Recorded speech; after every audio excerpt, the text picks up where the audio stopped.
요즘 재미있는 드라마 정년이에 대한 리뷰를 해볼까 합니다. 여성국극 합동공연 바보와 공주 오디션에 참가하기 위해 메란 국극단원들은 각자 상대역을 정해야만 했고 정년이는 주란이가 당연히 짝이 돼 줄 거라 믿었습니다.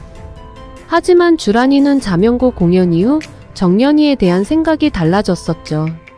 정년이는 천재적인 재능을 가진 사람이지만 역할에 지나치게 몰입을 하게 되면 다른 사람의 역할을 위축시키고 무대의 조화를 깨뜨려 버린다는 것에 두려움을 느낀 주란은 영서와 연습을 하기로 결정을 했습니다. 물론 영서도 주란이를 원하고 있었지만 주란이가 정년이를 너무 부담스러워한 나머지 안정적인 차선책으로 영서를 선택한 것을 알고 실망하였습니다. 하지만 정년이를 두려워한 것은 영서도 마찬가지였죠. 구슬하기 역을 영서가 정년이의 연기에 흔들려 대사를 까먹었던 것은 다시는 생각하기 싫은 실수였습니다. 영서는 결국 주란이와 연습을 하게 되었고 정년이는 마지못해 초록이와 짝을 이뤘습니다.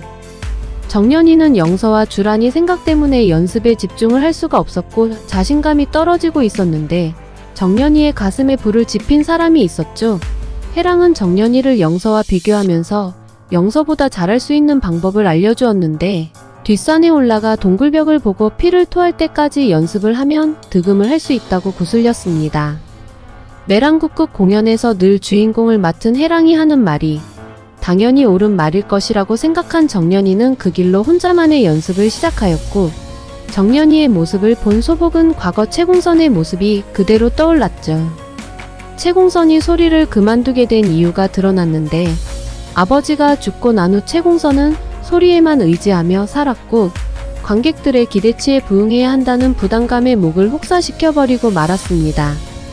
소복은 정년이에게 공연보다 중요한 것은 최공선 자신임을 인식시켜주며 멀리 내다보고 목을 아끼라고 하였지만 최공선은 최고 자리에 올라본 적이 없는 소복이 뭘 아냐며 상처주는 말까지 하면서 고집을 꺾지 않았습니다.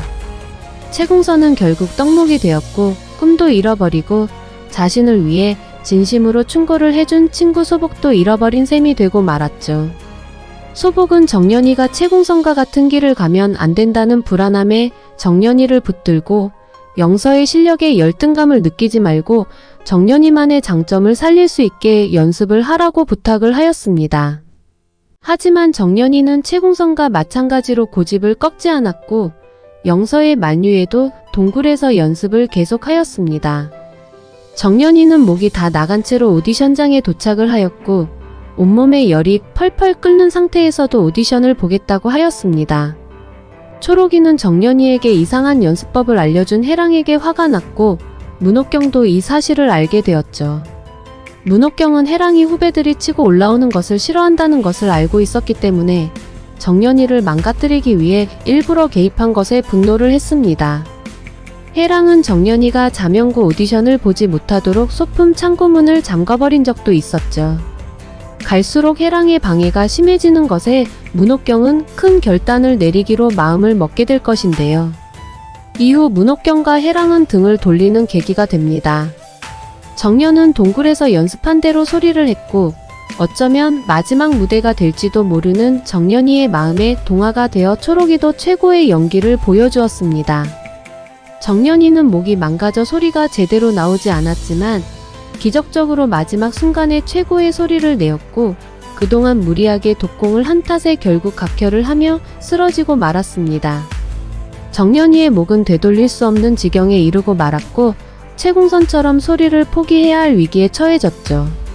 정년이가 소리를 잃거나 소리하는 것을 포기하면 해랑 같은 사람은 아주 좋아할 일이지만 소리하는 사람은 알다시피 각혈 이전에 정년이에게서 최고의 소리를 들은 사람이라면 다시는 그런 소리를 들을 수 없다는 것에 오히려 안타까워할 것입니다. 영서의 엄마 한기주도 국극은 늘 졸립고 따분한 예술이라 비웃었지만 과거 최공선의 소리나 최공선의 재능을 그대로 물려받은 정년이의 소리를 들을 때만큼은 황홀함에 도취되었고 영서가 국극에서 정년이의 재능을 이기고 최고의 자리에 오르는 것을 고대하고 있었습니다. 정년이의 마지막 무대는 떡목 때문에 망친 걸로 보여졌지만 애절하게 소리를 하는 정연이를 보는 소복의 눈에 눈물이 고이고 지켜보는 다른 단원들의 눈에도 말할 수 없는 감동을 불러일으킨 것으로 보아 소리라는 것이 매끄럽고 정확한 음을 내뱉는 것이 전부가 아니라 사람의 마음을 움직이는 것이 중요하다는 것을 모두에게 인식시키는 순간이 되었습니다. 기술적인 부분에서야 영서를 따라갈 자가 없고 영서도 수많은 고뇌 속에서 닦아온 재능이지만 정연이 말처럼 벼랑 끝에서 떨어지기 직전에 절박하게 내뿜는 소리는 듣는 사람의 귀만 휘어잡는 것이 아니라 심장을 움켜쥐는 감동이 있었기 때문에 오디션의 최종 승자는 영서나 주란이가 아니라 정연이라고 보아도 되는 것이었죠. 하지만 정연이는 자신의 고집과 선택이 낳은 결과를 고스란히 받아들여야 하는 순간이 옵니다. 선생님 말씀이 지금 뭔 뜻이다요? 소복과 함께 병원을 찾은 정연이에게 의사는 절망적인 말을 한 것입니다. 안타깝지만 소리는 포기해야 합니다. 정연이에게 소리는 들숨 날숨처럼 전부인데 목이 부러져 소리를 더 이상 할 수 없다는 것은 숨도 쉬지 말고 그냥 죽으라는 말이나 마찬가지니 정연이는 현실을 받아들일 수 없었습니다.